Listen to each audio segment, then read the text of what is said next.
Bonsoir tout le monde, bonsoir à tous ceux qui nous écoutent et à tous ceux qui sont présents derrière leurs écrans pour une table ronde très importante et qui nous questionne tous. La pandémie de la Covid-19 est-elle liée à l'activité humaine ? Je vais laisser Aurélien vous présenter les membres de la table ronde, ceux qui sont en présentiel et ceux qui sont en distanciel. Mais je vous rappelle à tous que vous pouvez poser des questions sur Internet, qu'elles seront mises ensemble et concaténées, et qu'elles nous parviennent ici à la table ronde pour les utiliser. Donc n'hésitez pas à poser des questions en cours de route. Et je donne la parole à Aurélien. Merci. Je vous rappelle également, pour ceux qui nous regardent, que bien évidemment, toutes les conditions sanitaires sont réunies de distanciation, notamment pour que nos intervenants soient en toute sécurité. Alors, la pandémie de la Covid-19 est-elle liée à l'activité humaine ? La question est tellement présente dans les esprits et dans les réseaux sociaux qu'il n'était pas possible pour nous d'envisager une session autour de la pandémie sans s'y intéresser. Alors, plusieurs hypothèses. Le virus s'est-il échappé d'un laboratoire de Wuhan ? Le virus s'est-il propagé parce que l'activité humaine a fait déplacer certaines populations animales, parce que la biodiversité a chuté drastiquement ? On estime qu'environ 70% des épidémies virales sont d'origine animale. On reviendra sur le concept de zoonose probablement. D'après certains experts de l'ONU sur la biodiversité, il existerait ou il y a un lien entre l'effondrement de la biodiversité et l'émergence des pandémies. Et d'après la revue ô combien renommée Science en 2018, il existerait pas moins d'1,5 million de virus inconnus chez les mammifères et les oiseaux, dont presque la moitié pourrait infecter les êtres humains. Voilà les données qu'on nous donne. Il est donc nécessaire, voire urgent, de réagir, de s'intéresser au concept du One Health, c'est-à-dire pas seulement de la santé humaine, mais de la santé de la vie de manière générale. Et bien évidemment, nos orateurs vont revenir sur cette question aussi. Et pour replacer l'être humain dans son environnement. Alors la question pourrait s'arrêter là, mais si la question et les enjeux n'étaient pas si tragiques, elle pourrait également prêter, si ce n'est à sourire, tout du moins à s'étonner. Car si l'impact de l'être humain sur l'émergence de la Covid est possible, si ce n'est probable, je m'interroge tout de même, et c'est notamment un des rôles du Forum européen de bioéthique, c'est de s'interroger sur la nécessité d'imputer nécessairement une responsabilité. Je m'interroge parce que cette quête de responsabilité est quelque chose qui ne date pas d'hier. Peut-être aussi parce que le lien de causalité est quelque chose qui revient très régulièrement et qui semble être une brique fondamentale de l'édifice de la pensée humaine. C'est vrai que le lien de causalité, de tout temps, initialement les épidémies étaient probablement considérées plutôt comme des punitions divines, mais au fur et à mesure, cette responsabilité semble s'être déplacée, et depuis que l'être humain, notamment parce qu'il s'est doté du feu prométhéen, c'est-à-dire qu'il a acquis une certaine connaissance sur la matière et sur son environnement, est de plus en plus souvent montré du doigt comme étant lui-même responsable de cette pandémie qui décime ses troupes. Donc pour tenter d'y voir un peu plus clair, dans tous ces éléments dont nous sommes régulièrement abreuvés dans les forums, dans les discussions, dans les débats, etc., j'ai convié autour de cette table ronde, et je les remercie d'avoir accepté, Claire Bouroumans, qui est vétérinaire et qui a également un diplôme de master 2 d'éthique animale et de droit animalier. Donc je pense que c'est particulièrement important qu'elle puisse également s'exprimer sur ce sujet-là. Jean Sibilia, professeur des universités, co-responsable du Centre de référence national des maladies auto-immunes et systémiques rares, et également doyen de la faculté de médecine de Strasbourg. Bertrand Bedhomme, que nous allons avoir la chance de voir en visio, qui est vétérinaire et généticien, professeur au Muséum national d'histoire naturelle, et Jean-François Guégan, qui est directeur de recherche et professeur à l'école de hautes études en santé publique. Nous excusons bien évidemment Arnaud Fontanet, qui malheureusement n'a pas pu être présent du fait de son implication au Conseil scientifique de la Covid-19 et de la situation telle qu'on la connaît. Après avoir brièvement introduit cette table ronde, je vais tout de suite laisser la parole à Claire Bouroumans. On vous écoute. Moi, j'aimerais bien vous parler du concept One Health qui est très cher aux vétérinaires. Donc le 3 décembre dernier, se sont réunis en visioconférence l'Académie de médecine, représentée par M. Yves Buisson, l'Académie des vétérinaires, représentée par M. Jean-Luc Angot, le ministre de l'Agriculture, M. Julien de Normandie, et Bérangère Abba, la secrétaire au ministère de la Transition écologique, ainsi que de nombreux biologistes spécialistes du Covid-19 pour montrer justement l'utilité de ce concept One Health, c'est-à-dire une seule santé. Pourquoi ? Parce que l'animal, l'homme et l'environnement, nous sommes tous interdépendants. Si nous détruisons l'écosystème, par ricochet, nous modifions la faune et la flore sauvage, nous rompons l'équilibre des germes dans les populations animales qui servent de réservoir, comme la chauve-souris ou les oiseaux, et nous favorisons ainsi l'émergence des épizooties intra- ou extra ou interespèces, et donc la contamination éventuelle aux animaux domestiques et le passage éventuellement à l'homme dans le cas des zoonoses. Les vétérinaires ont l'habitude des virus, des épidémies, des zoonoses transmises par les animaux domestiques. Ils connaissent depuis 1931 le gamma coronavirus de la bronchite infectieuse aviaire, et ils savent très bien que la transmission du bêta-coronavirus de la grippe russe a été transmise par les bovins. Je rappelle aussi que les bêta-coronavirus comme celui du Covid-19, du SRAS et du MERS sont aussi liés à des animaux, la civette pour le SRAS et le dromadaire pour le MERS. Celui du Covid reste pour l'instant méconnu. On sait juste qu'il y a 96% de communauté génétique avec celui qui est trouvé sur la chauve-souris, mais on ne connaît pas l'hôte intermédiaire. On a suspecté le pangolin, mais rien n'est prouvé pour l'instant, malgré le nombre important d'animaux sauvages morts ou vivants qu'on a trouvés sur le marché de Wuhan.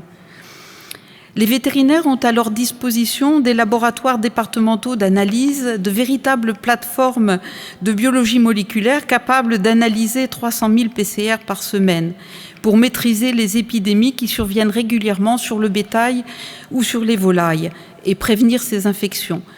Il est vrai que la profession vétérinaire a été un petit peu déçue qu'on ne fasse pas appel à elle durant cette épidémie de Covid-19. Et c'est pour ça que je pense qu'il est important qu'on donne une place au concept One Health, qui montre qu'il faut collaborer entre médecins, vétérinaires, ingénieurs de l'environnement, afin d'anticiper les futures zoonoses. Parce que 75% des maladies émergentes humaines sont d'origine animale. Il nous faut à tout prix coopérer ensemble dans leur lutte et s'enrichir mutuellement de nos connaissances, par exemple en pathologie comparée.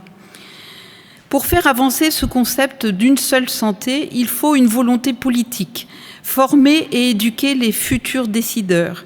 Le député vétérinaire Loïc Dombreval a assuré une formation auprès des députés de l'Assemblée nationale justement sur ce concept One Health. Il faut également créer un tronc commun de connaissances dans le cursus des études des médecins, des vétérinaires, des scientifiques qui s'occupent de l'environnement. C'est très important qu'on puisse avoir une transversalité des connaissances et non un cloisonnement. Au niveau international, l'OMS, la FAO et l'OIE travaillent déjà de concert pour lutter contre l'antibiorésistance, surveiller les différents foyers d'influenza aviaire et essayer d'éradiquer la rage. Il y est question d'une création d'un haut conseil aux 3 santé, ce qui veut bien dire que ce concept d'une seule santé est important. En conclusion, je dirais qu'il faut anticiper les futures épidémies, par exemple avec le Global Virome Project, où on recherche tous les virus qui peuvent éventuellement devenir pathologiques. Il faut coopérer, rechercher ensemble, éduquer et former pour lutter contre les nouvelles maladies virales émergentes.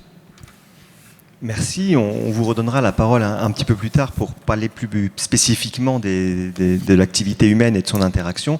Professeur Sibilia. Merci Aurélien.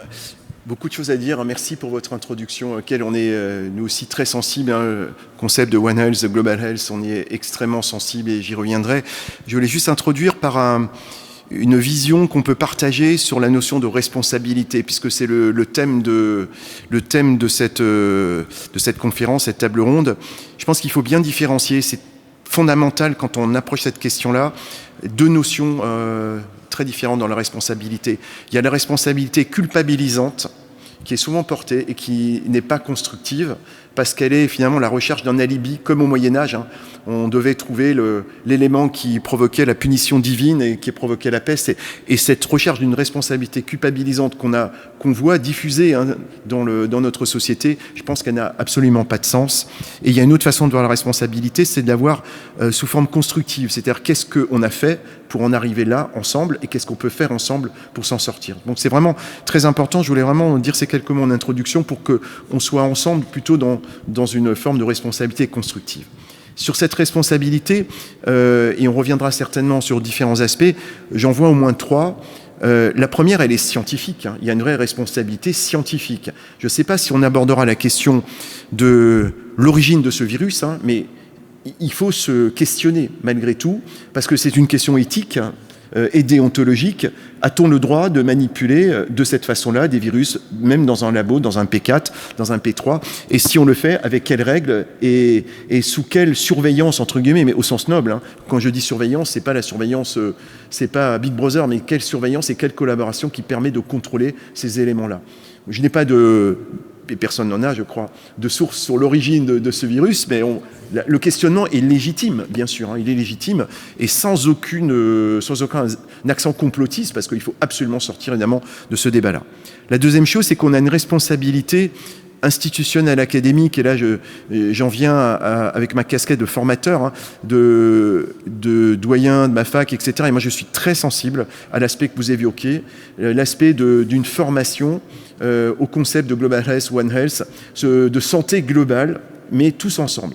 Et pour vous dire qu'on y est très attaché, on a à Strasbourg un enseignement de médecine environnementale porté par Jacques Reiss, et le 17 mars, jour de mon anniversaire, on se réunit à Lyon, chez les vétérinaires lyonnais, pour justement mettre en place, que je pousse depuis des années, avec Pierre Souvet, avec Gilles Pipien et avec d'autres, à Lyon, le premier référentiel national de formation à santé-environnement qui serait partagé par l'ensemble des gens de la santé, des vétérinaires aux pharmaciens, en passant par les médecins, les infirmières. On y a convié les infirmières, on y a convié les soignants. Je pense que c'est une première étape, une première marche fondamentale dans cette responsabilité de formation, mais qui dépasse largement le monde de l'université et le monde des soignants. Et moi, je fais presque plus confiance à nos enfants. Et j'ai un fils de 17 ans qui a une conscience déjà de cette notion de Global Health que, clairement, je n'avais pas. Avec tout mon amour de la nature, je n'avais pas cette conscience-là.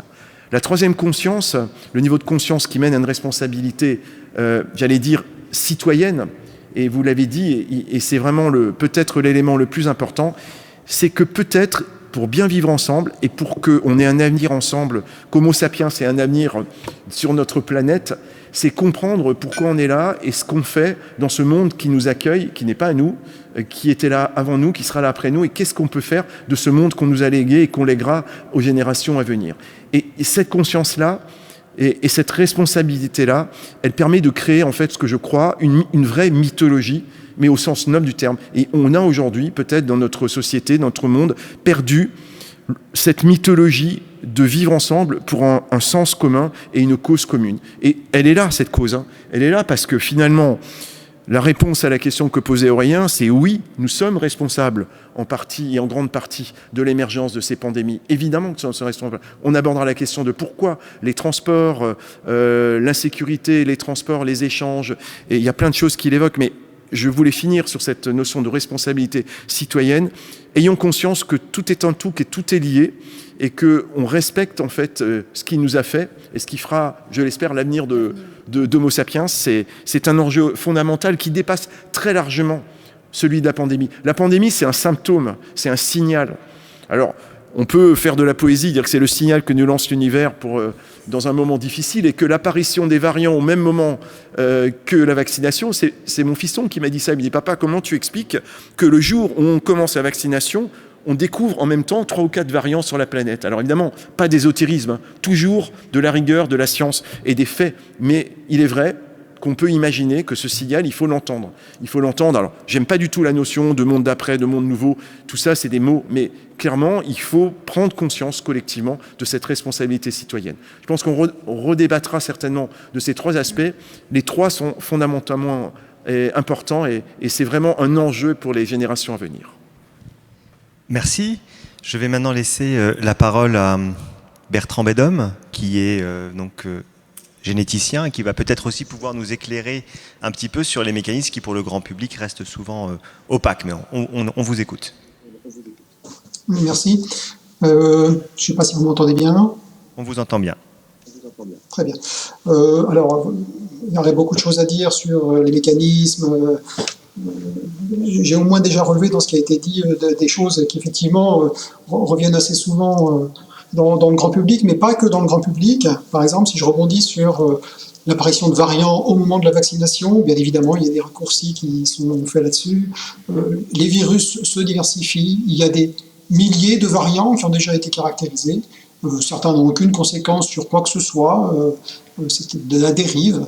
Il y en a d'autres qui ont des conséquences potentielles sur la transmission, la pathogénicité, la capacité des vaccins actuels de protéger contre ces variants. Donc voilà, il y a beaucoup de choses à faire. Par contre, les variants le fait qu'il y ait des variants soit indépendant de la vaccination. Les variants apparaissent comme ça. Par contre, et ça c'est quelque chose qui est potentiellement inquiétant, certaines vaccinations peuvent conduire à sélectionner des variants qui contournent la vaccination. Voilà, donc ça, c'est pas l'objet du débat actuellement, mais bien évidemment que cette question, qui est une question de biologie évolutive, hein, vraiment importante, est un peu au cœur de la compréhension des mécanismes à la fois d'émergence, mais aussi des questions plus simples, qui nous préoccupent actuellement, hein, à savoir comment combattre ce pathogène.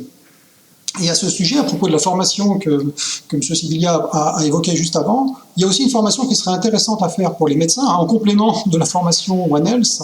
C'est une formation en biologie évolutive. D'ailleurs, je me permets de signaler qu'il y a un DU de médecine évolutive à Lyon, et qui permet justement de faire le pont entre cette dimension évolutive de la vie sur Terre et des questions médicales qui sont très souvent liées. Et par rapport aux questions si je reviens aux questions qui nous préoccupent un peu plus aujourd'hui, à savoir le rôle de l'homme dans cette pandémie, qui est majeur, hein, le rôle. Je voudrais faire un petit distinguo sur l'émergence versus la diffusion. Parce que donc, dans la pandémie, il y a quand même 2 étapes. Hein. La première étape, c'est qu'il y a une zoonose, donc une maladie animale, qui est passée chez l'homme. Pour le moment, le virus est une espèce de virus qui infecte un groupe de chauves-souris qu'on appelle les rhinolophes, des petites chauves-souris insectivores en Asie. Enfin, cette espèce est présente en Asie. Et voilà, donc il y a eu un passage d'un virus issu d'un groupe de chauves-souris à l'homme. On pourra rediscuter des étapes intermédiaires de ce passage, mais au départ, c'était une zoonose. Donc c'est ça l'émergence, c'est le passage d'un virus qui n'était pas présent chez l'homme, il passe chez l'homme. Ça doit arriver assez souvent, en fait. Sauf que la plupart du temps, il ne se passe rien. Il y a une personne infectée, puis c'est tout. 2 personnes infectées, puis c'est tout. De temps en temps, ça commence à se contaminer, à se diffuser, parce qu'il y a le virus a la capacité de se transmettre de manière interhumaine. Et là, rentre en ligne de compte la diffusion. Et alors là, c'est autre chose. Parce que là, nous sommes dans une ère où la mondialisation, la facilité des transports, les échanges internationaux de plein de choses, mais y compris de personnes, a favorisé très rapidement une diffusion mondiale de ce virus. Donc cette zoonose est devenue une maladie humaine, parce qu'elle avait une transmission interhumaine, et c'est devenu ensuite une pandémie. Donc voilà, il faut bien distinguer la phase émergence de pathogènes, sur lequel on pourra revenir ensuite, de sa diffusion. Alors la diffusion, son rôle est 100% humain, ça, il n'y a pas de problème. Par contre, on pourra discuter du rôle de l'homme dans cette émergence. C'est pas forcément un rôle direct, mais c'est un rôle indirect très, très important.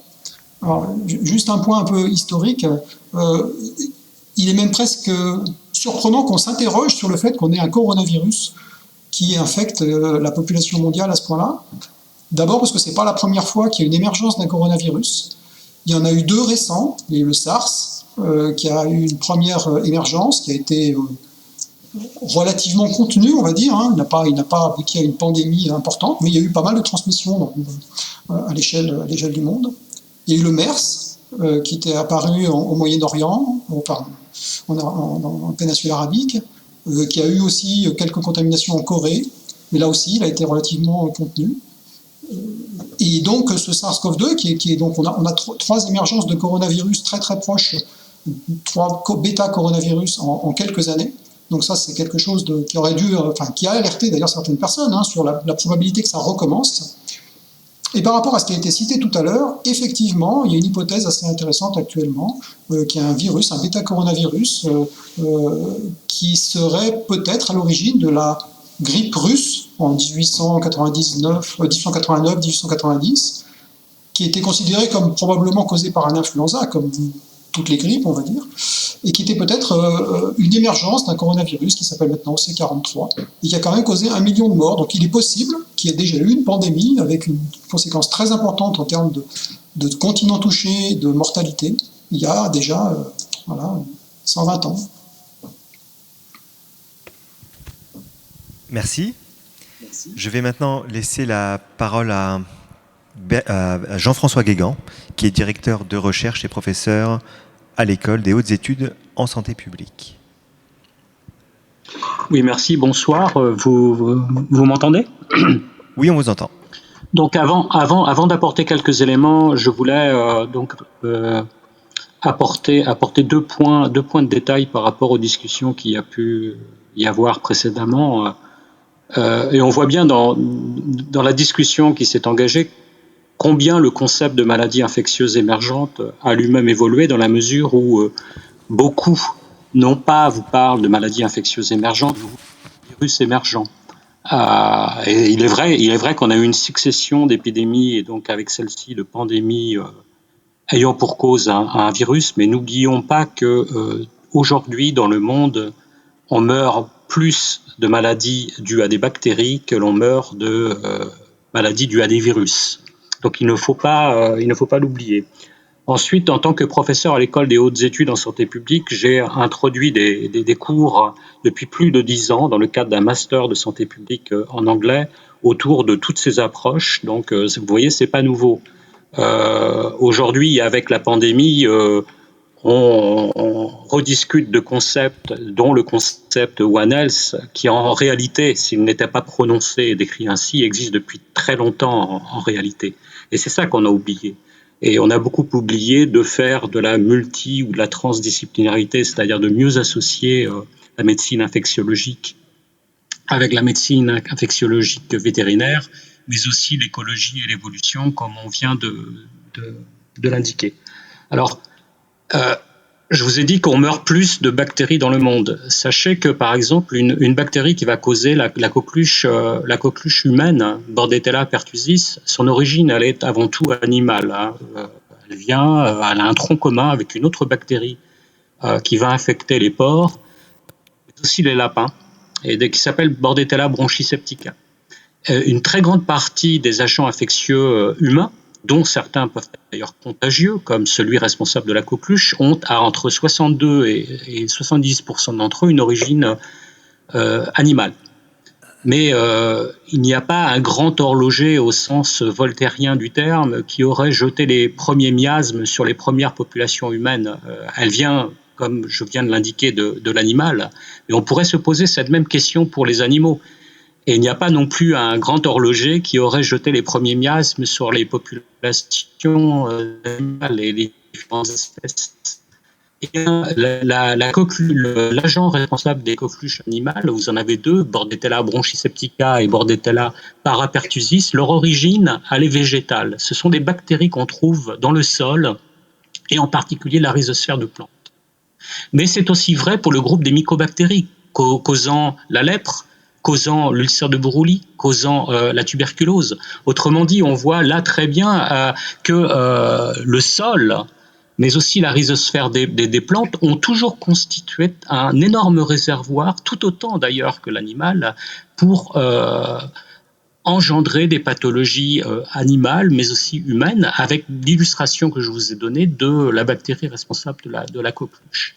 Et à travers les activités humaines, à partir du néolithique, où l'homme installe des villages en Mésopotamie inférieure, commence à développer l'agriculture, mais aussi l'élevage, en allant chasser les premiers animaux sauvages, qui sont des ruminants et qui vont constituer les premiers troupeaux. Il s'expose lui-même à des germes microbiens qui circulent à la fois dans la rhizosphère des plantes, dans le sol, mais aussi chez l'animal qu'il élève. Et donc les premiers contacts vont engendrer les premières infections et parasitoses humaines, de ce que l'on se connaît et de ce que nous disent les historiens.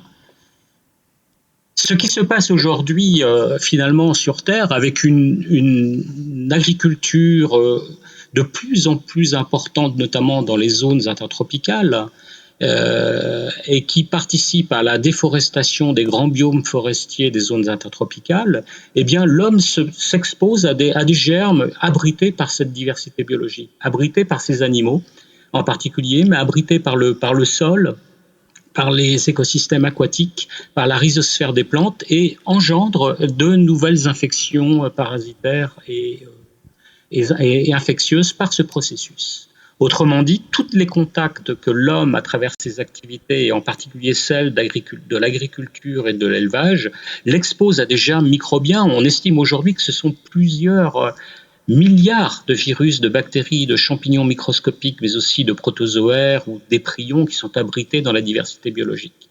Mais ils ne sont pas pathogènes, ils peuvent participer à des fonctions, ils sont des commensaux de leurs hôtes, ils sont aussi des symbiotes. Et à travers ces pratiques qu'on observe aujourd'hui de développement de l'agriculture pour nourrir la population humaine sur Terre, il y a donc bien un rapport entre démographie humaine, recherche de nouvelles terres pour le développement de l'agriculture, et venir titiller finalement des microbes qui circulent dans ces espaces naturels et qui engendrent les futures pathologies et responsables d'épidémies et de pandémies actuelles et futures. Charles Nicolle, d'ailleurs, qui est un grand infectiologue français au début du XXe siècle, disait qu'aucun parasite, aucun agent infectieux n'est pathogène par nécessité. Il le devient par circonstance, et il le devient par les circonstances, justement, qui sont celles de la pratique agricole, la pratique de l'élevage, et les contacts que l'on peut avoir avec les grands biomes forestiers, notamment, et la biodiversité qu'ils hébergent. Merci.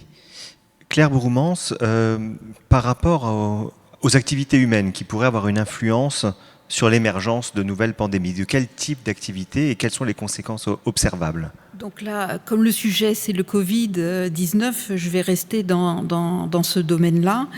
La mondialisation, on l'a dit, a facilité les échanges commerciaux, mais aussi la dissémination des épidémies par l'avion. La grippe russe, elle a voyagé en train. L'urbanisation aussi des mégalopoles a morcelé et diminué le territoire des animaux sauvages et favorisé ainsi le contact entre les animaux sauvages, les animaux domestiques, les animaux sauvages et l'homme. Il n'y a qu'à voir les images qu'on a vues durant le confinement, où on a vu déambuler dans nos cités des pumas, des cervidés, des sangliers. Donc ça veut bien dire qu'il n'y a plus de zone tampon entre la vie sauvage et la ville, et que donc les contacts sont plus fréquents. Le réchauffement climatique, la destruction de la biodiversité par la déforestation a aussi sans doute provoqué un déséquilibre des agents pathogènes qui étaient portés par les réservoirs animaux et qui a fait donc ainsi émerger de nouvelles pathologies virales. Ensuite, on a parlé de l'élevage industriel, la concentration en animaux et la sélection monogénétique qui fragilisent les animaux domestiques et les rendent donc plus sensibles aux agents pathogènes. On peut prendre l'exemple pendant le Covid des élevages de visons au Danemark qui ont été contaminés par les animaliers. Mais la concentration des animaux était tellement importante et les locaux fermés, ce qui a permis l'expansion rapide des aérosols qui contenaient le Covid-19.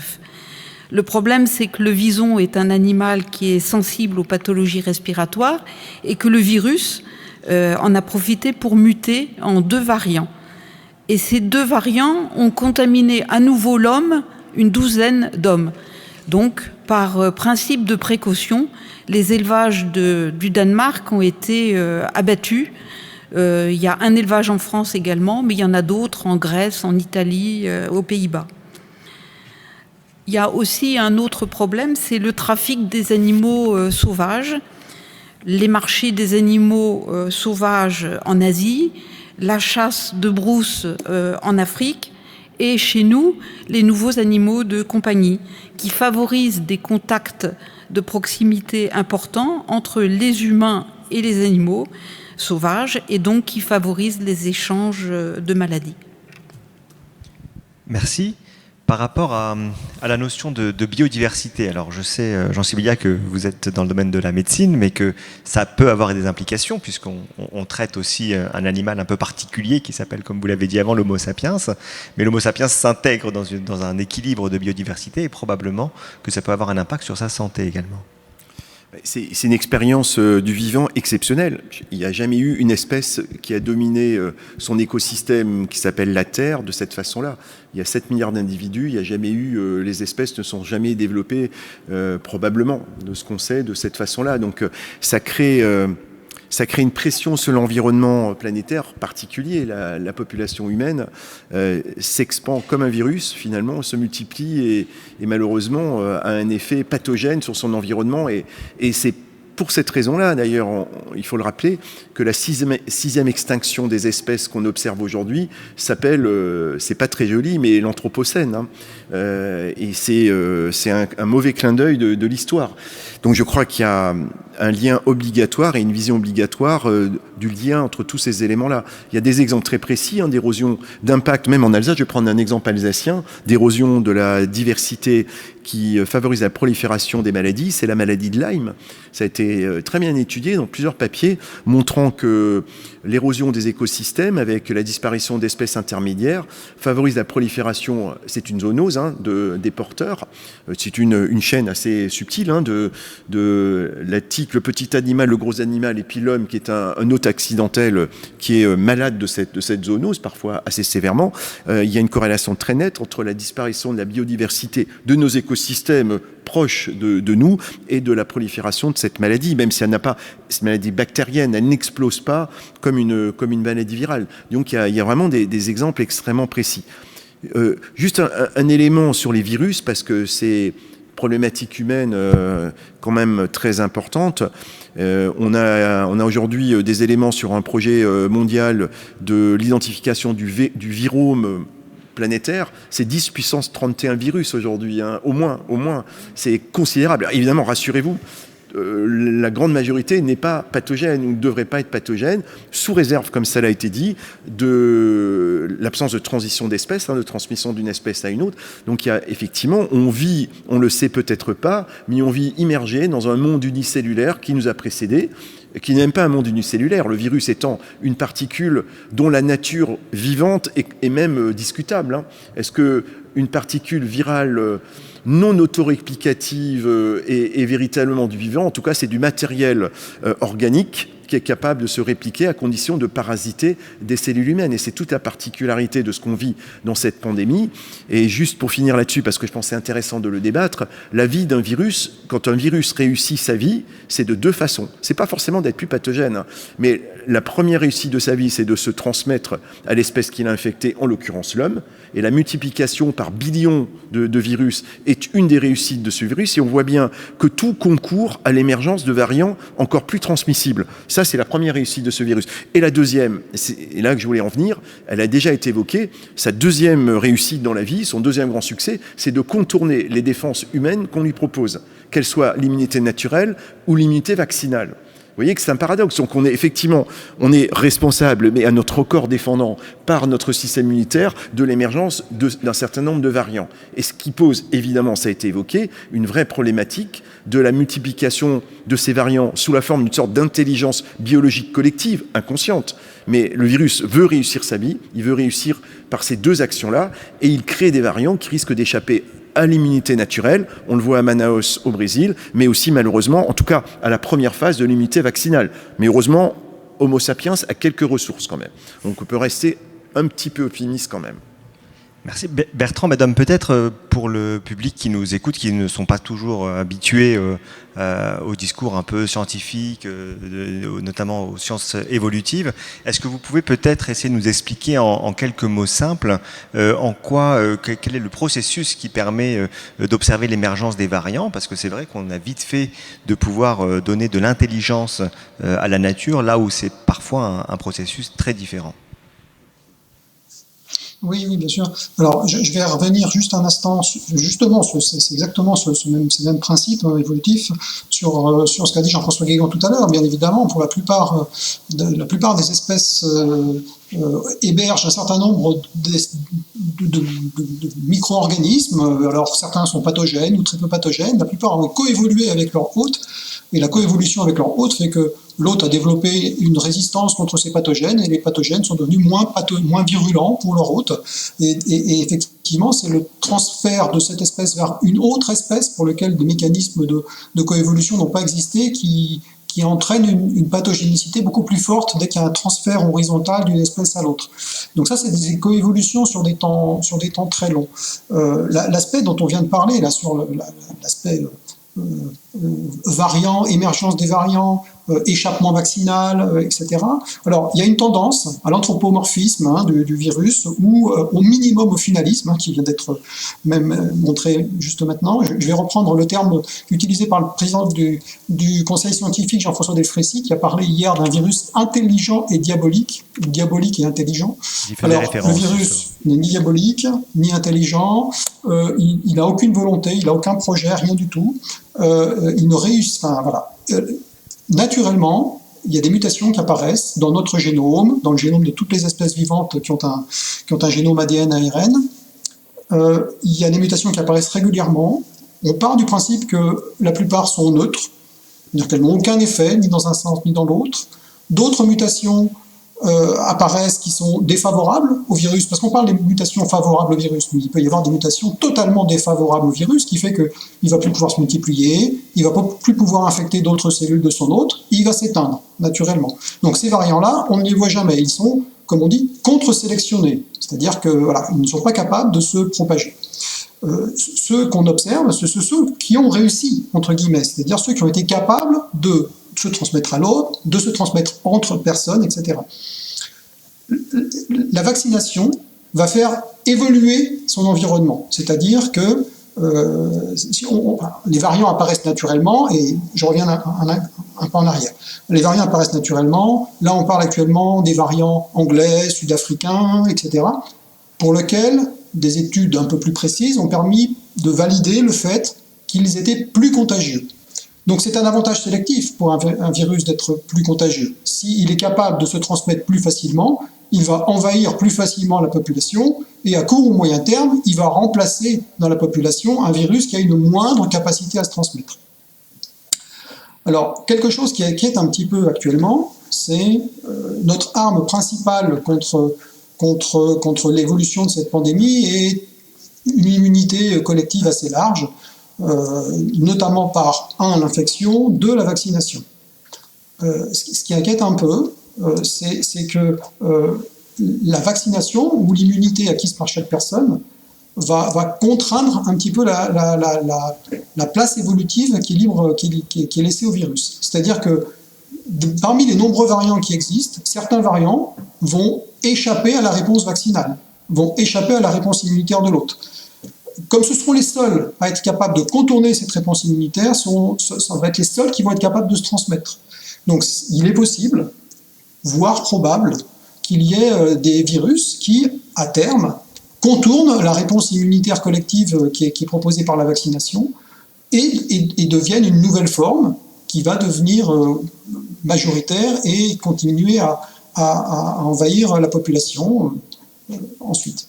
Alors, deux aspects à ça. Il y a des aspects positifs quand même en termes de réponse. La première, c'est qu'il y a plusieurs vaccins qui sont présents sur le marché déjà actuellement et encore d'autres qui seront présents plus tard. Donc, ça veut dire qu'on aura des diversités de pression de sélection. Chaque vaccin va exercer sa propre pression de sélection sur la communauté des pathogènes. Donc, ils n'auront pas qu'une seule pression et ça diversifiera un petit peu cette pression et favorisera l'évitement d'une nouvelle souche très contagieuse et qui éviterait la réponse vaccinale. Le deuxième aspect, c'est que nous avons certains types de vaccins, notamment les vaccins ARN, pour lesquels on a la capacité, enfin les laboratoires qui les fabriquent, ont la capacité d'avoir une réactivité très forte en termes de production de nouveaux types de vaccins qui s'adaptent parfaitement à ces nouveaux variants qui échapperaient aux premières générations vaccinales. Donc il est tout à fait possible de réagir relativement rapidement et de proposer des vaccins qui s'adaptent aux pathogènes. Donc c'est une réponse adaptative à l'évolution des pathogènes. Et ça, c'est quelque chose d'assez fondamental parce que ce n'était pas le cas des générations de vaccins précédentes. Donc c'est ce qu'on appelle ces plateformes vaccinales à base d'ARN messager sont très flexibles pour s'adapter à l'évolution relativement inévitable des communautés virales qui circulent actuellement. Merci, je complète juste avec une petite question. Est-ce que ce mécanisme-là d'évolution et de mutation des virus, alors moi j'ai une toute petite expérience de la faculté de médecine, j'en profite pour remercier, mais donc je comprends à peu près les mécanismes, mais est-ce que c'était pas quelque chose de totalement prévisible ou est-ce que c'était pas des choses dont on avait déjà l'expérience par le passé? Parce qu'on en a entendu parler assez tardivement, effectivement, juste au moment où on a commencé à communiquer sur Youpi, nous avons les vaccins, et ben d'un autre côté, on a eu la douche froide de probablement ils marcheront pas, puis il y a d'autres... Non, alors, enfin, après, il y a ce qui est communiqué dans la presse et c'est pas toujours, enfin, les scientifiques choisissent pas toujours l'angle qui est pris pour la communication dans la presse.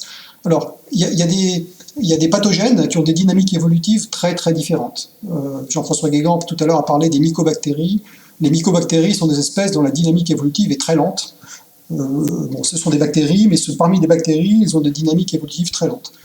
À l'inverse, les virus influenza, qui sont des virus à ARN dont le génome est fragmenté en 8 morceaux, sans action, enfin sans enzyme de réparation, sont des virus dont la dynamique évolutive est colossale.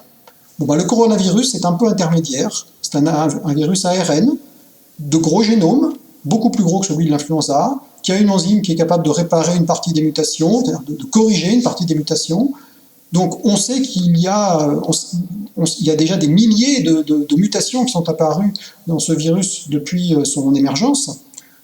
Et donc, il y a d'ailleurs un effort international colossal qui a été mis en place, à la fois pour séquencer de très très très nombreuses souches de ce virus, du génome complet de ce virus, et à la fois un effort colossal pour faire ce qu'on appelle une approche phylogénétique, mais de l'approche phylodynamique qui permet de suivre pratiquement en temps réel les mutations de ce virus, leur présence dans les populations, le fait qu'elles progressent, qu'elles régressent au niveau spatio-temporel.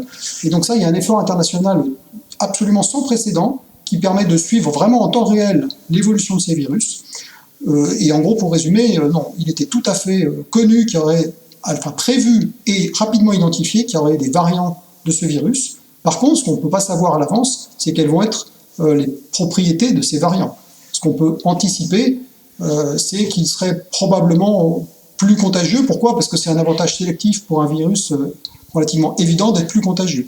Plus pathogène, c'est pas évident. C'est pas très avantageux pour un virus d'être très pathogène, au moins sur le long terme. À court terme, ça change pas grand-chose. Merci. Une question peut-être pour Jean-François Guégan. Finalement, c'est pas la première pandémie que rencontre l'humanité. Pourquoi celle-ci particulièrement ? Quels sont les arguments qui nous laissent penser que celle-ci serait plus en lien avec l'activité humaine que les autres ? Alors, avant de répondre à votre question, est-ce que je peux me permettre de quelques compléments par rapport à ce qui vient d'être dit par mon collègue du muséum, parce que manifestement, on a la même approche, la même formation. Donc, si vous visitez le site du Sanger Institute en Grande-Bretagne, ils ont publié une étude en 2014 qui figure sur leur site concernant justement ces fameuses petites bordételles dont je vous ai parlé qui causent les coqueluches humaines. Donc on va commencer à vacciner, notamment en Grande-Bretagne, à partir des années 1956, des campagnes massives de vaccination, et ils vous montrent très bien, en reconstruisant la phylogénie des différentes souches récoltées depuis ces périodes-là jusqu'à l'actuelle, finalement, de s'apercevoir que ces différentes souches bactériennes, pour le cas, eh bien, réagissent par rapport à l'effort vaccinal qui est produit.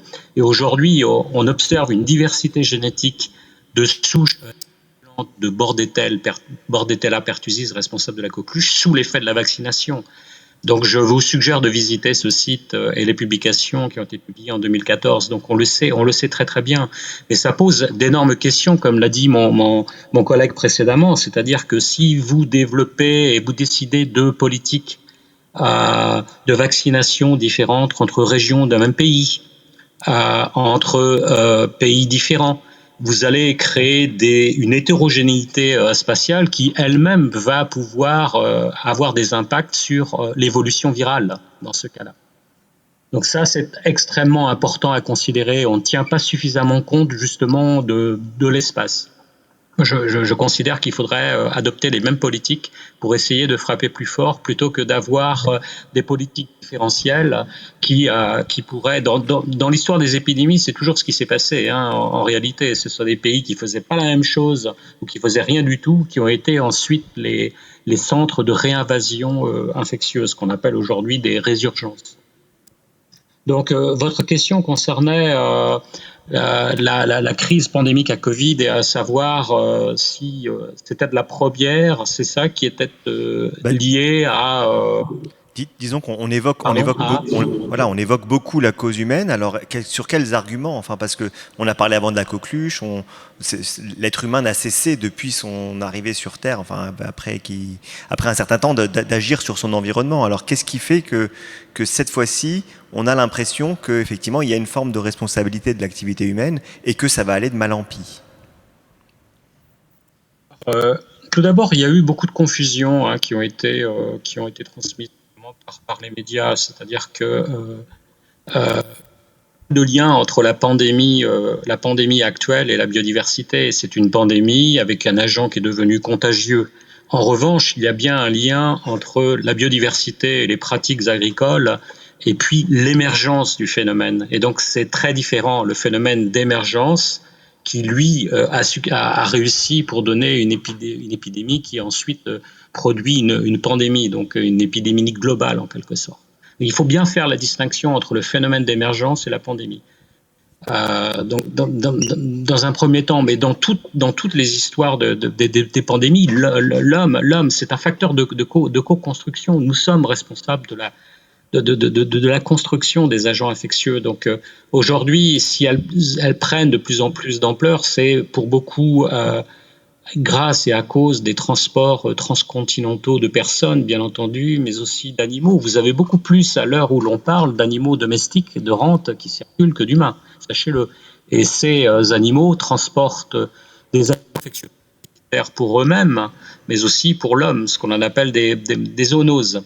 Et mais aussi, vous avez le de biens, ce peut être des sacs de riz qui peuvent contenir des virus qui seront disséminés ensuite sur des terrains où l'on produira et déversera ces grains de riz. Ça existe véritablement. Donc le facteur et le déterminant qui a changé, c'est cela, c'est l'importance du commerce international qui, avec lui, dissémine des agents infectieux, mais des espèces invasives tout autant. Les processus sont d'ailleurs tout à fait identiques. Les écologues aujourd'hui font énormément de convergences entre le processus d'invasion biologique et le problème d'émergence, parce qu'il y en a véritablement.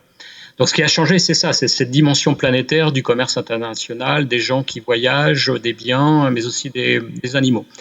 Et puis, aujourd'hui, ce dont on se rend compte, bien entendu, c'est tout ce qui se passe aujourd'hui avec cette crise pandémique, la crainte des personnes, le non-respect des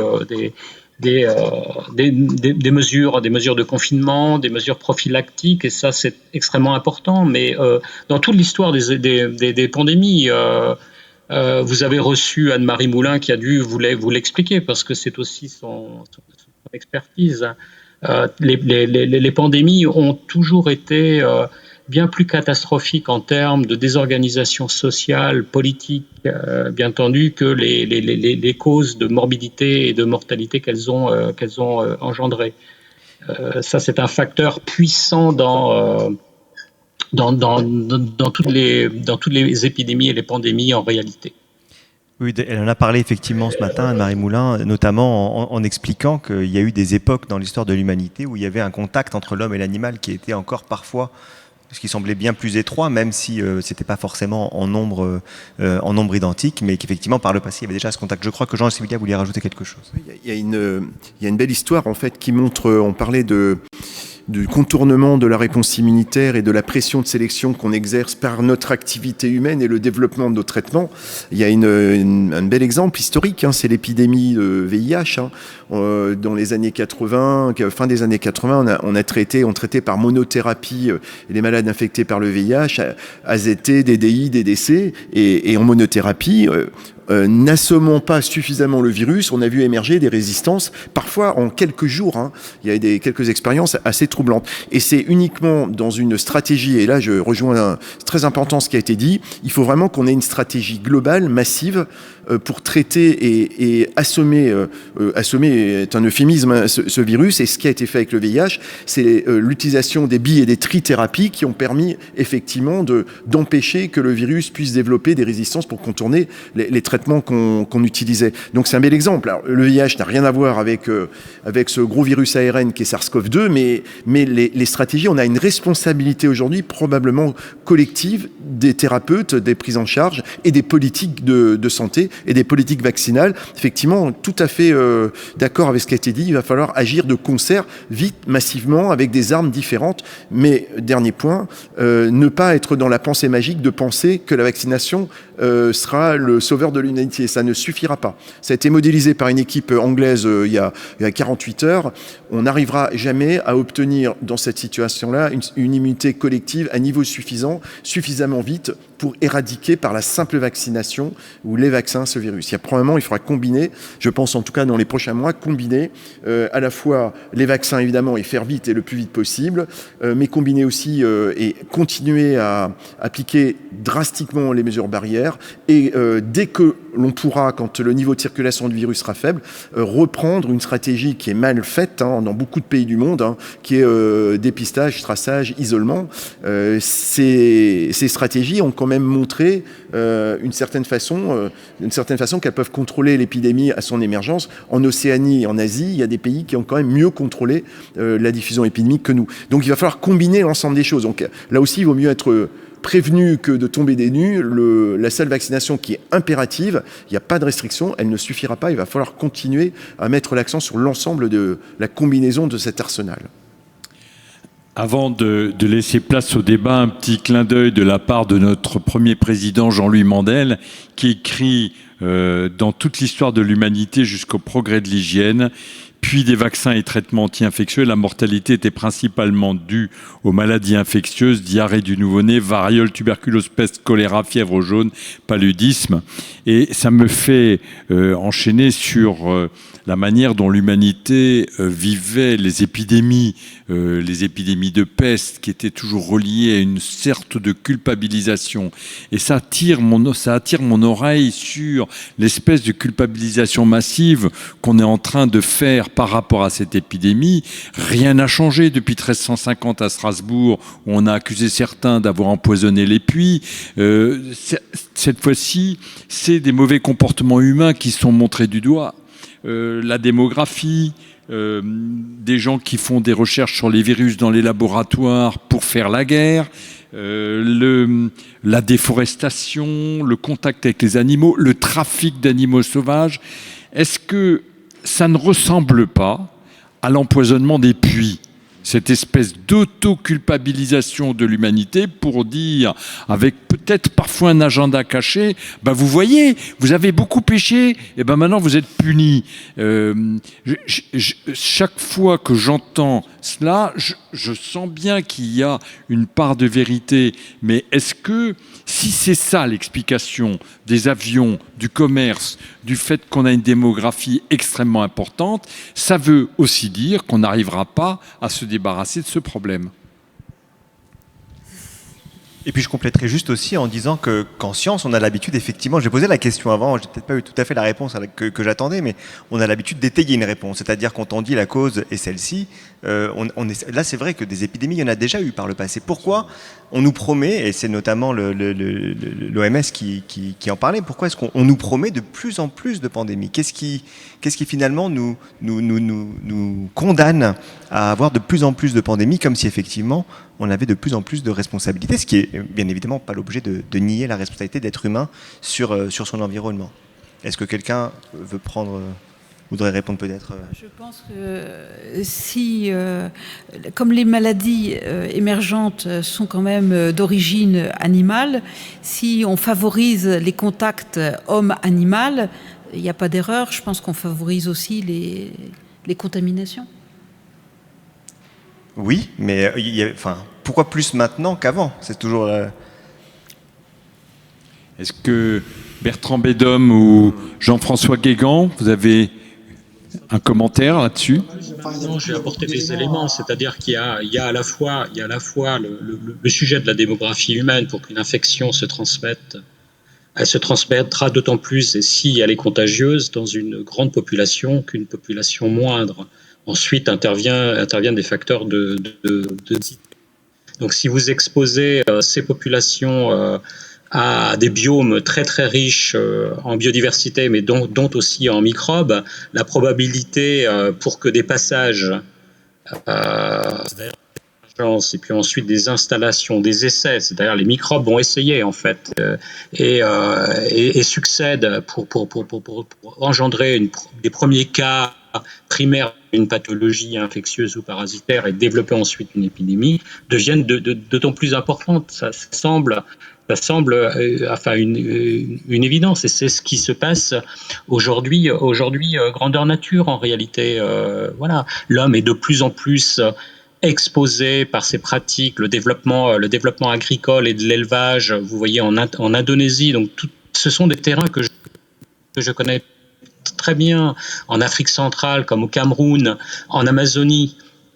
Eh bien, ils s'exposent à des germes microbiens qui sont depuis la nuit des temps abrités par ces écosystèmes et qui deviennent les pathologies nouvelles ou les pathologies du futur, mais qui posent derrière un problème qui est un problème éthique fondamental, qui est celui de l'éradication. L'éradication, je considère qu'est une abstraction intellectuelle. Vous allez me dire, mais le virus de la variole a été éradiqué.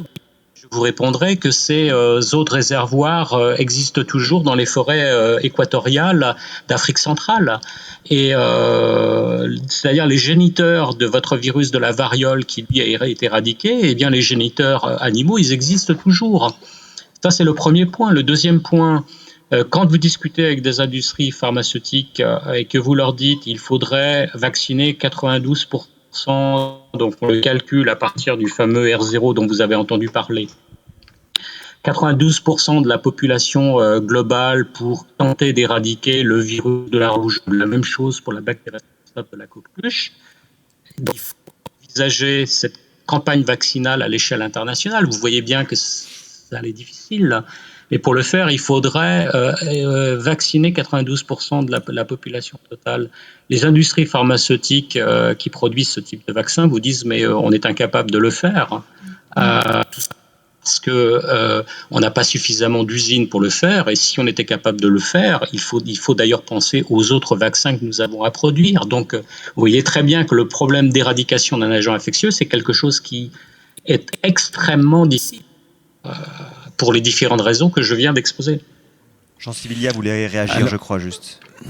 Oui, c'était reprendre l'éradication, hein, c'est ce qu'on disait, hein, ça va être, le vaccin ne pourra pas, la stratégie d'éradication ne pourra pas reposer que sur la stratégie vaccinale, malgré l'agilité, effectivement, ce qui a été dit, hein, je crois que c'est important, c'est quand même une bonne nouvelle, l'agilité des techniques fondées sur l'ARN messager qui permet la synthèse, effectivement, ça c'est une chose. Je voulais réagir en fait sur la réflexion qu'évoquait Israël. C'est vrai puisqu'on est dans un forum de bioéthique, c'est vrai qu'il faut prendre un peu de hauteur, et moi aussi, et surtout c'était mon introduction, et je suis très frappé, mais pas étonné, par ce sentiment de culpabilisation qui traverse notre société. Et je crois qu'au-delà de la crise sanitaire, qui n'est, je le répète, qu'un symptôme, et un symptôme récurrent, et qui se répétera pour les raisons qu'on vient de voir, mais ce qui est peut-être encore plus inquiétant, c'est l'amplification par tous les outils aujourd'hui qui existent, sans les critiquer, mais c'est un fait. Les réseaux sociaux, la façon de communiquer, la permanence de l'information, cette diffusion en fait virale, on peut le dire aussi, hein, c'est le cas de le dire, de ce sentiment en fait de culpabilité ou de culpabilisation de la société, et qui a beaucoup de succès, parce qu'on cherche toujours, enfin ça a toujours été comme ça, et l'homme est construit comme ça. Je crois qu'on cherche toujours un coupable. On a besoin de couper une tête, en fait. Alors, et pas qu'en France. Moi, une des surprises, finirai là-dessus sur mes commentaires. Moi, j'étais très étonné. Je pensais qu'il y avait quelques spécificités françaises en matière d'être réfractaire à certaines mesures, dont le côté un peu râleur français. Et en fait, on a vu que cette pandémie a révélé, quelle que soit la culture, quelle que soit l'ethnie, de façon transculturelle, sous des formes différentes. On est bien d'accord, un peu les mêmes phénomènes. Ce qui montre bien qu'ils sont bien humains et transhumains. Et ça questionne. Je ne dis pas, mais on a besoin des philosophes, on a besoin on a besoin des gens des sciences humaines et sociales, et notamment d'une pensée philosophique. Quand je parlais de mythologie, essayons de re-raconter une histoire commune, parce que je crains que tout ça diffuse et déstructure la société. Comme en Hollande, vous avez vu les émeutes hollandaises, alors qu'ils sont liées au peuple hollandais très libre. On n'accepte pas la contrainte, encore moins que nous, moins que les Français, peuple de marchands libres. Mais quand même, ce soubresaut social, dans un moment où finalement on n'est pas non plus en danger vital, en fait, c'est pas la fin de l'humanité, mais ces soubresauts sociaux inquiètent et questionnent. Et maintenant, place au débat. Merci beaucoup, monsieur. Parfait. Donc,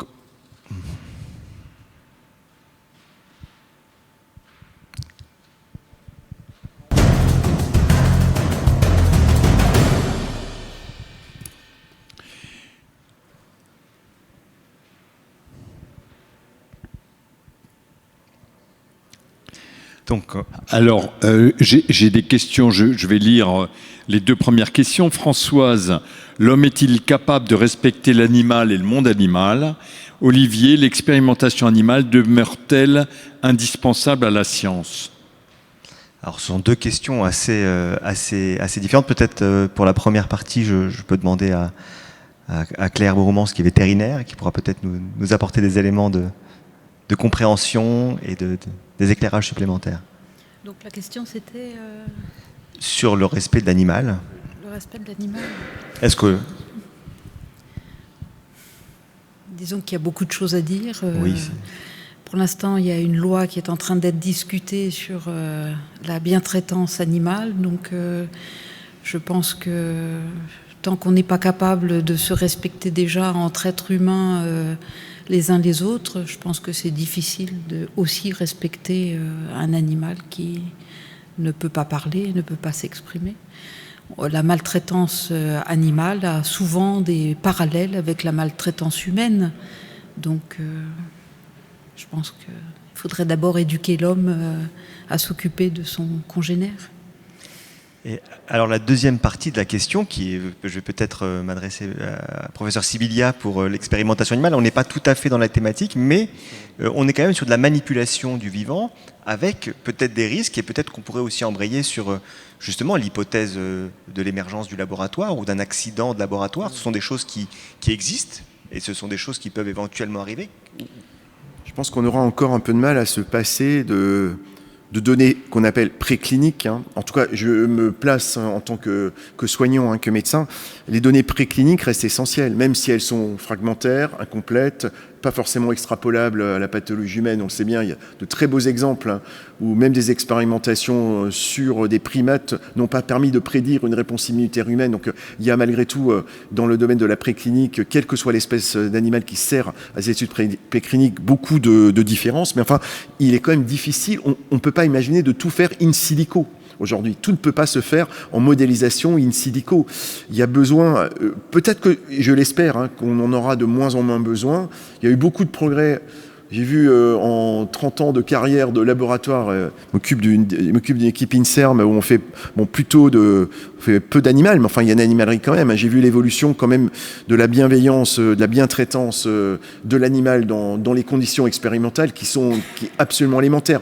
Parce que ça porte, mon dernier commentaire, ça porte une valeur humaine profonde qui est le respect de tout ce qui nous entoure, qui ne nous appartient pas. Je reviens, et je suis complètement d'accord avec madame, je pense que plutôt que de penser qu'on va rassembler les communautés humaines, je pense qu'il faudrait plutôt imaginer que toutes ces communautés, d'une même façon, respectent les choses qui l'ont fait, les choses dans lesquelles elles vivent, l'écosystème. Et je pense que si ce respect partagé du monde dans lequel on vit et de tout ce qui nous accompagne, les animaux, le vivant au sens large, et peut-être bien au-delà, si ce respect est acquis, je pense que inéluctablement, le respect des communautés interhumains existerait. En tout cas, moi, c'est ma conviction. Je pense qu'on ferait mieux peut-être de partir du haut plutôt que de partir du bas pour essayer de trouver cette nouvelle histoire commune. Alors, on a un internaute qui souhaite poser une question. Vous avez la parole. Oui, bonjour. Tout d'abord, merci à tous pour ces interventions qui sont vraiment d'un niveau très élevé et qui offre un complément extrêmement intéressant avec le discours des médias qui est beaucoup plus généraliste. Donc la question que moi j'ai à poser en fait porte sur l'opposition entre traitement et vaccin, parce que là la question qui est posée aujourd'hui c'est celle de la responsabilité de l'homme dans la propagation de la maladie et en fait ça fait, pour moi, ça a trait à une propagation d'ordre viral. Pour les pathologies d'ordre bactérien, pour nous, les non-professionnels de santé, on a l'impression que ça ne se propage pas du tout de la même façon. Et en fait, la vision qu'on en a, nous, de ces protections contre les maladies virales, c'est ce qu'il y a pour la grippe, quoi. C'est ce qui a été développé en 1760 par Bernoulli pour l'inauculation de la petite vérole pour se protéger contre ces virus-là. Et en quoi est-ce que aujourd'hui c'est vraiment la bonne politique de vacciner par rapport à une politique de traitement? J'ai notamment vu que début janvier, il y a eu une communication de l'Institut Pasteur de Lille qui évoquait un traitement. Donc en quoi est-ce que c'est pertinent de vacciner par rapport au traitement? Est-ce qu'on peut combiner les deux ou est-ce que la structure particulière du Covid empêche de faire cela? Merci beaucoup. Qui souhaite répondre? Tibilia? Je peux répondre sur les traitements, hein, puisqu'on traite c'est le quotidien. Et force est de constater qu'on n'a pas de traitement antiviral réellement efficace. Hein. Aujourd'hui, on est encore à la recherche de quelque chose qui aurait une vraie pertinence clinique dans le traitement quotidien. Je ne vais pas vous énumérer toutes les drogues anciennes qui ont été repositionnées, de l'ivermectine qui a peut-être certainement un petit effet antiviral, en passant par l'hydroxychloroquine, les cocktails d'anticorps monoclonaux, etc. Mais force est de constater qu'aujourd'hui, on n'a pas de stratégie thérapeutique antivirale efficace. Si on l'avait, pour répondre à votre question très pertinente, si on avait, il faudrait combiner. Hein. C'est exactement la bonne méthode. Si on a la capacité d'avoir des traitements antiviraux, virucides, qui détruisent le virus et en même temps de protéger, je pense qu'on y arriverait, mais on n'a pas ça aujourd'hui. Alors attendons demain. Je veux dire, la messe n'est pas finie. Hein. Attendons les découvertes de demain. Mais force est de constater qu'après un an, on n'a pas d'éléments déterminants pour l'instant, même s'il y a plein de pistes dans plein de domaines. Aujourd'hui, une recherche comme on n'a jamais connue, là aussi il faut peut-être le dire, je pense que la science, la médecine n'a jamais connu un tel engagement collectif, académique et privé dans le domaine des traitements et le domaine de la vaccination, ce qui a mené quand même en moins d'un an à la première utilisation chez l'homme de stratégies vaccinales avec des ARN messagers enrobés dans des lipides. C'est quand même en soi un succès. Alors peut-être que ça ne suffira pas, mais on peut aussi se dire que l'espoir est là. C'est pour répondre à votre question. Une question de Seb. Quel serait le rapport entre les animaux et les traces de ce qu'on appelle Covid retrouvées dans l'eau? notamment les eaux usées, depuis minimum 2019. Et dans le blé, et par exemple, dans les abattoirs, et pas qu'en France. Donc, est-ce que ce qu'on retrouve dans les eaux usées pourrait venir des animaux ? Alors, je crois juste que Jean-François Guégan voulait dire quelque chose avant, et puis peut-être qu'il pourra également répondre à cette question. Oui, alors peut-être pas tout à fait la deuxième. Je vais tenter de répondre à cette question, mais ce que je voulais rajouter et préciser, c'est que quel que soit le traitement ou le vaccin utilisé, on doit tenir compte et bien comprendre les processus de transmission. C'est extrêmement important parce que beaucoup d'échecs vaccinaux, notamment ou médicamenteux, ne tiennent pas compte et ils sont en échec parce qu'ils ne tiennent pas compte du processus infectiologique, en fait. Par exemple, en vaccinologie animale, on utilise beaucoup de vaccins aérosoliques nasopharyngés, et qui pour moi serait une très bonne solution. Je pense qu'il doit y avoir des recherches ou même des travaux en cours actuellement contre la Covid, parce que la transmission se fait de manière aérosolique à partir des expectorats issus de la voie nasopharyngée.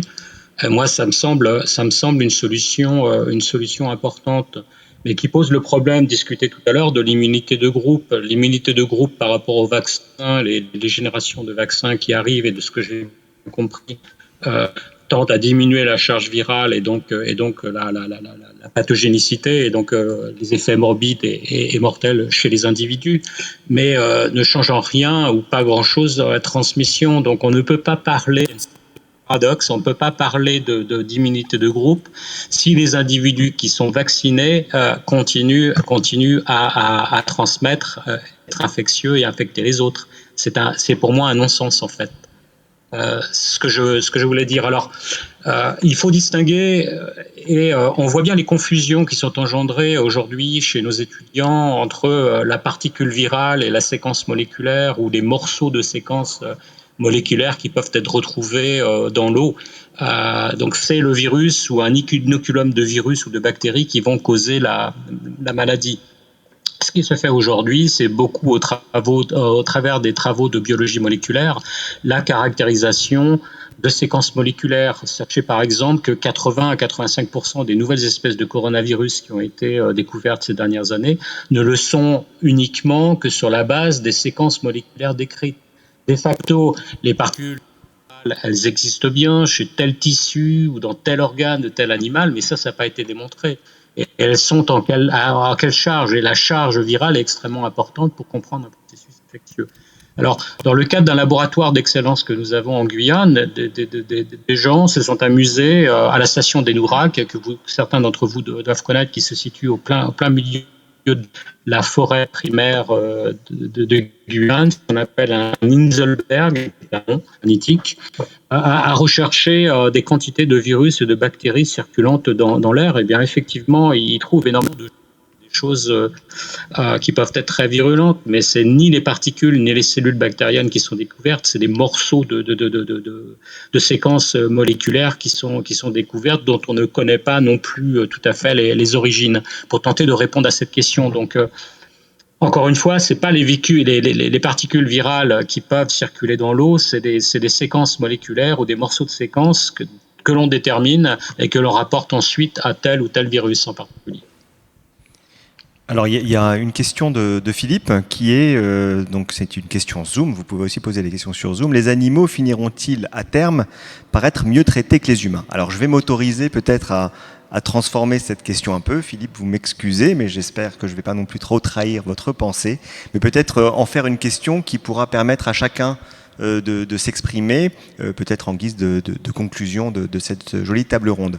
J'en reviens aussi à ce que je disais auparavant.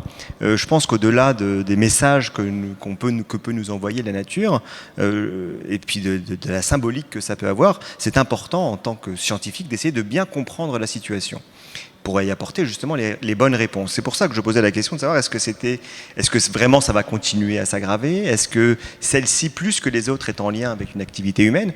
Tout ça pour aborder la question de la sortie de la crise. Maintenant, si cette crise est lié à des activités que l'on peut modifier. Par exemple, si on apprend qu'effectivement c'est lié essentiellement à la déforestation, alors à ce moment-là, oui, bien évidemment, on est tous affectés par cette pandémie, on ne peut plus travailler, on est dans une situation de détresse qui est quand même relativement inédite. À ce moment-là, il y a des solutions à apporter. Mais si maintenant, le problème, c'est l'homme, c'est-à-dire si le problème, c'est qu'on est nombreux, si le problème, c'est qu'il faut nourrir ces gens nombreux, si le problème, c'est que, on veut voyager, on va d'un endroit à l'autre, donc on se déplace, la question, ça va être toutes les réponses qu'on doit pouvoir apporter, il faut le faire. Je pense que ça me semble, c'est une question de survie. Mais si c'est le fait que l'homme existe, est-ce qu'il y a une solution particulière? Alors, je vais vous écouter peut-être l'un après l'autre, mais ça vous donnera aussi l'occasion de rebondir et de conclure un peu vos propos. Claire Borouvé. Moi, je pense que l'homme doit rester l'homme et l'animal doit rester l'animal. La seule chose qui m'ennuie, c'est le manque de respect de l'homme pour l'animal. Mais je ne pense pas qu'il y ait besoin de faire de compétition entre l'homme et l'animal. Chacun doit pouvoir vivre normalement. De même qu'on doit respecter notre environnement, sinon on court à notre perte. Donc c'est tout. Jean-Sébastien. Il faut à la fois ne pas être dans le déni de ce qui se passe et regarder avec lucidité ce qui se passe sur notre planète aujourd'hui, et être lucide sans être trop pessimiste. Effectivement, tout est dit, je crois que plusieurs l'ont dit, beaucoup de choses ont été dites depuis longtemps. L'effet Kiribati, ça existe, ça a été décrit depuis très longtemps. Le syndrome de l'île de Pâques, qui est un très beau modèle, ça a été bien décrit aussi. Donc on sait quel peut être les méfaits de l'interface mal contrôlée entre l'homme et la nature sur des petits espaces comme l'île de Pâques. Je pense que c'est un très bel exemple. Donc tout ça, on le sait. Je pense qu'on ne le regarde pas vraiment. En tout cas, il y a une prise de conscience quand même un peu plus grande aujourd'hui. Et probablement qu'on peut, c'est pas qu'on peut, c'est qu'on doit peut-être faire des choses. Alors la prise de conscience, elle est en mosaïque, elle est un peu hétérogène. On voit selon les générations, selon les métiers, selon les sociétés. Mais si on revient à des sociétés primitives, il y a des messages passés dans le lien entre l'homme et la nature. En fait, peut-être qu'on peut revenir et qu'on peut combiner deux choses. On peut combiner la sociabilité de l'être humain. Tout au départ, il y a quelques centaines de milliers d'années, c'était une espèce un peu grégaire qui se baladait par groupe de 11-12, et puis au fur et à mesure, on a créé des villages, des villes et une sociabilité qui mène à l'urbanisme d'aujourd'hui, mais on a perdu la connexion avec ce qui fait notre nature profonde. Donc c'est ça qu'il faut reconquérir, à mon avis. Et ça peut se reconquérir de différentes façons, par des actions très pragmatiques.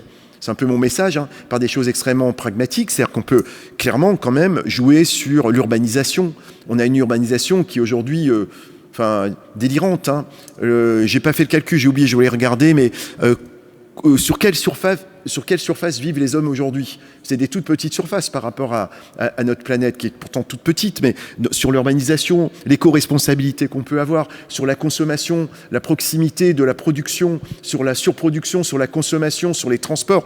Il y a 1000 sujets qui ont été abordés. Mais à un moment donné, il faut l'aborder main dans la main, il faut le traiter. Et il faut avoir une conscience collective pour traiter tout ça. Mais dernier point, au-delà de tous ces aspects très pratiques, très pragmatiques, je pense que s'il faut reconquérir une conscience que tout est un tout et qu'on est lié à ce qui nous entoure, l'animal, le vivant. Si on n'arrive pas à avoir ensemble cette conviction et cette détermination, on va continuer à se mettre de la poudre aux yeux en disant qu'on peut être, et Israël, tu connais bien ça, à être un homme réparé, un homme complété, un surhomme, tout le concept de transhumanisme et posthumanisme est projeté aussi là-dedans, dans l'inconscience qu'on a, qu'il faut essayer de trouver un juste équilibre, parce qu'on est, je ne sais plus combien on est sur la planète, 7 et quelques, je pense.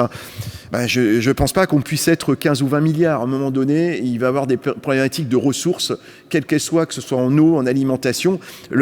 On est face à un mur. Alors, peut-être pas pour nous, mais peut-être pour nos enfants ou les enfants de nos enfants. Mais en tout cas, c'est pas après-demain. C'est presque aujourd'hui ou en tout cas demain matin, quoi. Et ça, moi, c'est une vraie inquiétude. C'est la première fois dans ma vie que j'ai une vraie inquiétude. C'est peut-être parce qu'on a des enfants, peut-être que ça nous projette là-dedans, mais j'ai une vraie inquiétude. Et en tout cas, il faut vraiment qu'on plante toutes ces petites graines qui sont des petits arbres d'une pensée différente. Il faut qu'on les plante ensemble, qu'on les cultive ensemble. Sinon, je crains qu'on risque de ne pas y arriver. Comme beaucoup d'espèces sur la planète qui, malheureusement, n'ont pas une vie éternelle. Plusieurs des intervenants ont évoqué le phénomène démographique qui est contemporain d'une philosophie de la croissance, avec parmi nous, les humains, de grands avides. Avides, ça veut dire qu'ils veulent faire beaucoup d'argent en peu de temps. Et d'ailleurs, plus ils en ont, plus ils en veulent. L'économie de la planète repose sur la croissance. Et la croissance repose sur la démographie, dans la plupart des cas. Et on vient d'avoir les rapports de l'INED pour notre pays. Catastrophe, moins 13 000 naissances pour la France. Et on est dans le catastrophisme à ce sujet. Manifestement, il y a quelque chose dans le moteur de croissance que regardent les politiques, qui va contre les conclusions de tous les orateurs de cette table ronde. Alors oui, c'est l'activité humaine, mais quelle activité humaine? Son développement, le développement de l'humanité. Et la différence, pour moi, c'est qu'autrefois, quand il y avait la peste espagnole, ça touchait un pays, deux pays, un continent, mais pas rapidement, pas visiblement. Aujourd'hui, ça touche tous les pays. Il suffit qu'il y ait un endroit de la chaîne où il y ait eu des déraillements, et même pas évident d'ailleurs, parce que le marché du Wuhan a été, c'est plus le point de départ, d'après ce que j'ai lu, pour que toute la planète soit contaminée en l'espace de quelques mois. Et donc, c'est peut-être dans l'ADN de nos sociétés de croissance qu'il faut aller chercher le traitement. Tant qu'on gagnera beaucoup d'argent en gagnant plus et en exploitant plus, parce qu'il y a de la démographie qui pousse, on sera avec des épidémies les unes derrière les autres. Je ne sais pas ce que vous en pensez. On va laisser peut-être... Oui. Alors, on commence par Bertrand Bédhomme. Oui, d'accord. Alors, voilà, on attaque un élément un peu tabou, généralement, quand on arrive à ces discussions, hein, démographie, croissance. Bien évidemment qu'il ne peut pas y avoir une croissance infinie dans un monde qui est fini. C'est un cas qui est bien connu. Alors, concernant la croissance démographique, je ne suis pas du tout démographe. Ce que j'ai lu, c'est que les projections sur la croissance démographique ne sont pas les plus affolantes. Hein. Ça devrait, à l'horizon de quelques générations, se stabiliser vers un nombre qui reste déterminé, mais il n'y aura pas une croissance exponentielle de la population sur Terre.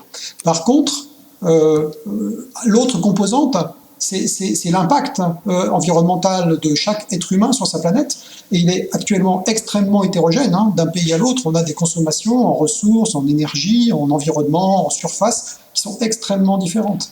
Donc, il est clair que, là, tout à l'heure, on a parlé des interactions négatives entre les hotspots de biodiversité et l'agriculture pour nourrir la population, qui sont probablement à l'origine d'un certain nombre des émergences récentes.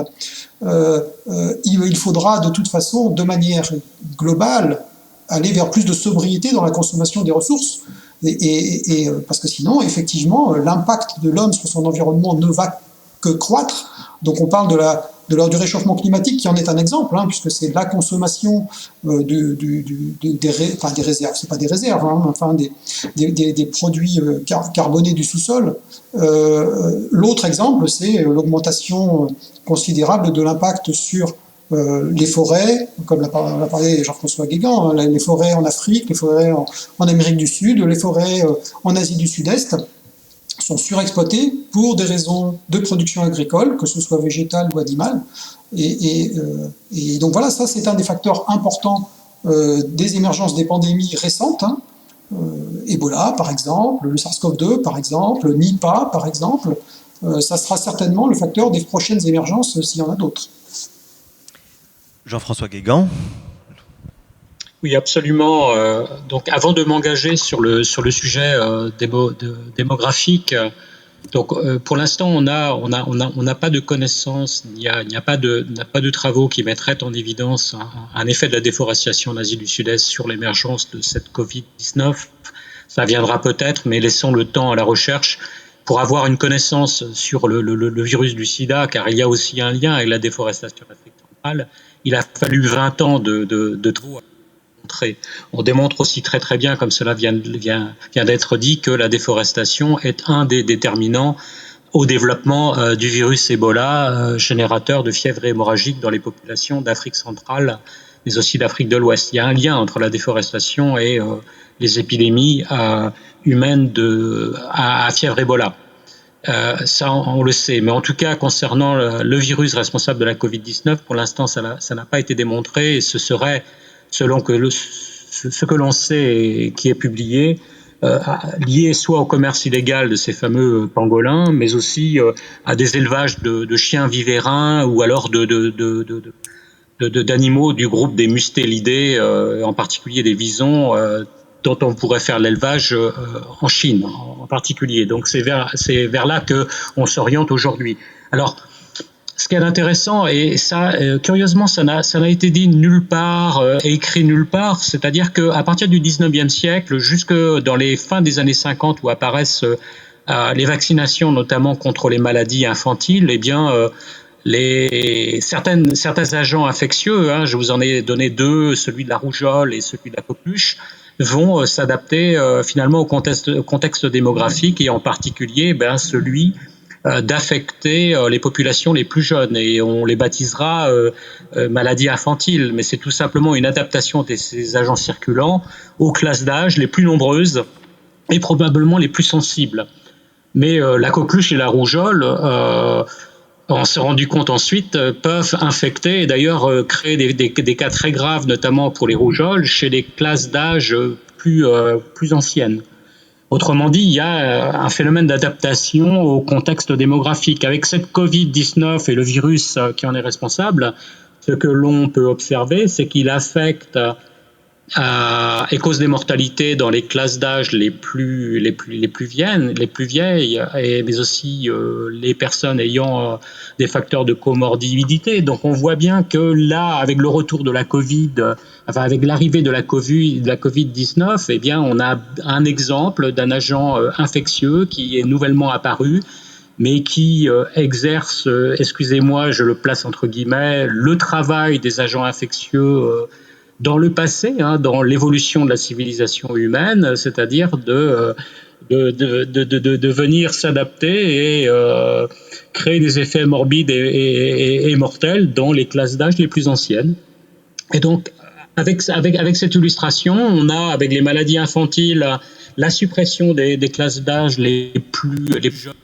Avec ce Covid, eh bien, la suppression des classes d'âge les plus anciennes, c'est-à-dire que c'est un retour pour moi des infections et finalement du poids qu'elles exerçaient dans notre civilisation humaine. Et cette Covid-19 nous rappelle que eh bien, ces agents infectieux, parasitaires, circuleront et venir faire ce travail qu'ils ont toujours fait par le passé. Merci beaucoup. Je tenais déjà à remercier vous quatre de s'être déplacés, d'être venus en visio. Merci beaucoup pour ce débat très riche, très intéressant.